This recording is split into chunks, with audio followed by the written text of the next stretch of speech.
Štekele Edgara Kalniņa Lielvārds vidusskolā strādā jau 35 gadus un bijusi audzinātāja vairākām klasēm, kā arī teju 10 gadus vadījusi Lielvārds vidusskolas valodnieku metodisko apvienību. Sarmīta Štekele labprāt dalās pedagoģiskajā darba pieredzē ar saviem kolēģiem, vada atklātās stundas, kā arī atrod pieeju katram skolēnam.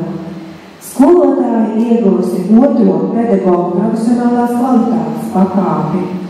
Sarmīta joprojām organizē teātra braucienus gan skolotājiem, gan skolēniem, kā arī ļoti rūpējas par visu saliedēšanu, kā arī vienmēr iesaistās izglītības iestādes tālākās attīstības plānošanā.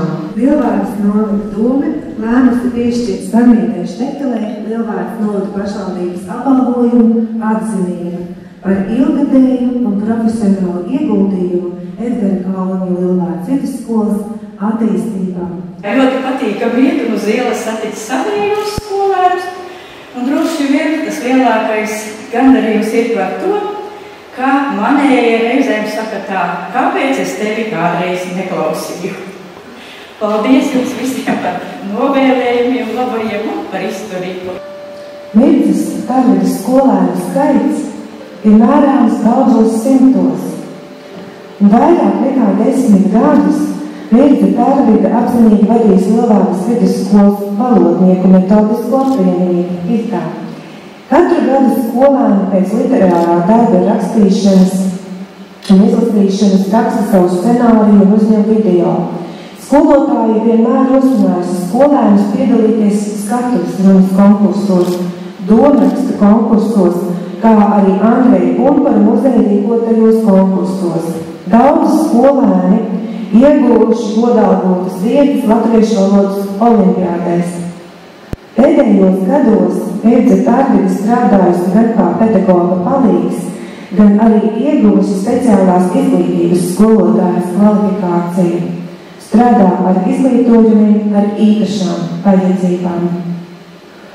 Doma lēmusi piešķirt Mirdzei Tarvidai Lielvārdas novada pašvaldības apbalvojumu atzinība par ilgadēju un profesionālu ieguldījumu Edgara Kalniņa Lielvārdas vidusskolas attīstībā. Par skolotāju esmu gribējusi jau, tad, kad es vēl negāju skolā. Tad, kad sāku iet 1. klasē, es tiešām gribēju būt skolotāju. Tad, kad ieguvu, Daina teica, ka skolotājs Bļodonis ierosināta, es atgāju studēt literatūru, varbūt arī. Man kaut kā padevās arī matemātika, un skolotājs Gavēja, ka tur teica, ka vajag matemātiku studēt un tam līdzīgi, bet es aizgāju par šo jomu.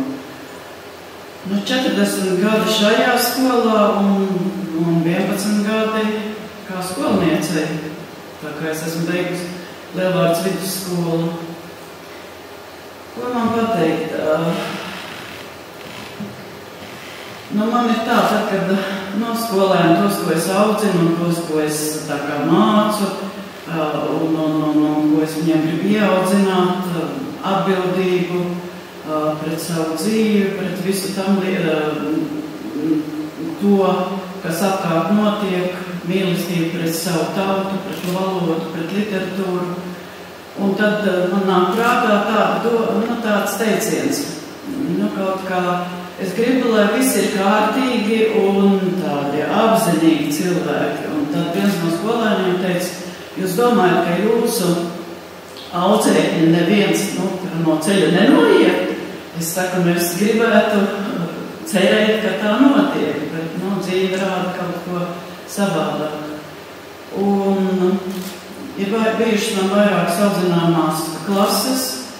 Tad, kad es atnācu uz Lielvārdas vidusskolu, tur bija tagadējā Diana Ločnelē, Jolanta Fokina un mācīju Daigu Branti tajā laikā.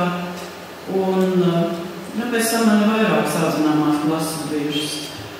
Un, es ar to aktīvo dzīvesveidu esmu mēģinājis arī viņus rosināt, gājuši esam kopā slēpot, braukuši ekskursijās, gājuši pārgājienos Ogres upes krastu no vienas puses, no otras puses staigājuši. Un tas ir kā no audzinātāja puses. Brituši pāri Ogres upei, lai nakšņotu teltīs otrā pusē. Ogres upē pie kāda skolēna. Un otrs, jā, literatūra. Man gan vairāk laikā mēs tomēr esmu valodnieks, nevis literāts. Bet katrā gadījumā ar grāmatu palīdzību, ar tēlu palīdzību, ar to, kas tur parādīts, esmu mēģinājis skolēniem. Būtībā vissvarīgākā, man liekas, ir atbildība pret ģimeni, pret saviem tuvākajiem, pret savu valsti, un tas savu ar literatūras un valodas palīdzību ir. Esmu mēģinājusi to darīt, bet kā sanācis ir visādi. Un paldies par apbalvojumu, paldies par skaisto pasākumu.